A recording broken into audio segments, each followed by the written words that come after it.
Welcome back. I feel like we've already learned so much on this Wellness Wednesday, but there's always room for more. So back for our wellness panel are Dr. Jordan Collier from Evergreen Health, Dr. Timothy Panah from Skinny Seattle, Dr. Robert Niedbalski from Northwest Hair Restoration, and Dr. Stanos from Swedish. Welcome, everybody. Thank you. Returning to boating safety, Yes. You say we need a flagger when we're out on the water. Explain. Yeah, that's right. So some people might not know what a flagger is. So when you're out on the boat and doing water sports, or even if there are people swimming around the boat, it's important to have someone who can hold up kind of usually orange-colored flag to alert the other boats and jet skis that that there's people in the water, people's down. So keep your distance. We can't always see people when they're in the water, No, and it you can be don't want to tricky. get run over out there. Sunscreen, let's go back to this. I Yes. seem stuck on this topic, but this is an important tip, even if the skies are overcast. That's right. Yeah, so about 80% of UV rays can penetrate through clouds. So the worst burn I ever had was on a day where it was cloudy outside, and I didn't think about it. So so make sure that even on a cloudy day, make sure that you're putting your sunscreen on if you're going to be outside for a while. Let's talk about some of the myths. The idea that that first burn is good because that leads to the tan. Complete myth. Or I have Mediterranean skin, I don't need sunscreen. So all skin types and colors still need sunscreen. And yes, that we don't want burns. Burns, extensive burns really do put you at increased risk of skin cancer. So we want to prevent against that. Definitely do not want that. Okay, Dr. Panah, let's talk about why diet and exercise isn't enough for some people to lose weight, because we think, that's what our moms told us to do, but it's a bit more complicated for many people. For sure. Diet and exercise are both wonderful, but I've seen some clients who absolutely eat better than I ever dreamt of eating, who've been under the care of great personal trainers for a couple of years, who've lost maybe 6 to 8 pounds. And the minute they take their eye off the ball, the weight comes right back. Right. And many times with uninvited guests, which makes it even worse. Yeah, it comes back with some extras.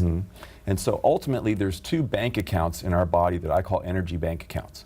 There's the food that we eat, which basically is about a $2,000 account. So we call that the basically checking account. Then there's a savings account, which is our body fat. We can access up to about 40,000 calories, not that we're ever going to use that much energy in a given day, from body fat, if we have the tools physiologically to be able to access that. Many people are struggling with access to that bank account. So they're staying stuck in checking account land, which is unfortunate, because once you use up the energy from your food, then basically you're going to see a decrease in energy, and you're going to see increased cravings for sugars and starchy carbohydrates.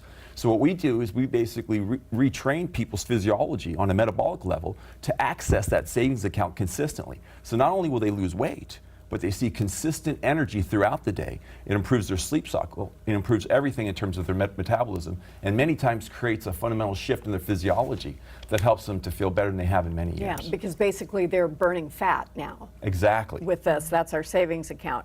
So why is that bounce back so dreadful for most people? You lose 10 pounds and then you gain 15. Why does that happen? So oftentimes people are losing what we call water weight, or they're losing some other issues initially, but their body feels stressed. If your body feels stressed, it's not going to be able to maintain that course. We tell people that the body is always the smartest person in the room. So if your body feels better as you go through a course of whatever it is, whether it's some type of care or some type of weight loss process, then you're doing it right. But if you can't sustain those changes and you feel like you're dragging throughout that process, then forgive me, but your body is telling you this is not the course to follow. Got it. And many people push through it, but there's no need to. That's a really good point. Dr. Niedbalski, let's talk about non-surgical techniques for hair restoration. How does it work, and who's a candidate for it? And I know men and women both seek this so treatment. we treat men and women for hair loss with surgical procedures, but on the non-surgical side, there's scalp injections primarily with things like platelet-rich plasma, PRP, stem cells or stem cell activators. There's a number of different products that are used in that regard. So what we would do is periodically inject the patient's scalp with a combination of these things intermittently, and usually in conjunction with using something on a daily basis, whether it's something like Rogaine, finasteride or Propecia, or even laser light therapy is another good way to go. It's interesting. There's so many new things, and it's not just surgical, so that's good for people to know.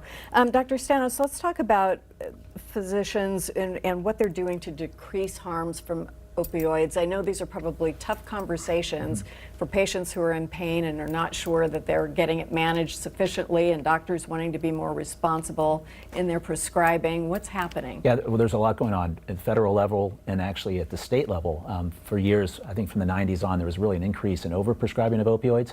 The prescribing is actually going down 20% in 1 year. So I think physicians are prescribing less. There's been a lot of work done in the hospital when patients are being released from the hospital. In the past, patients were getting far more meds than they actually needed.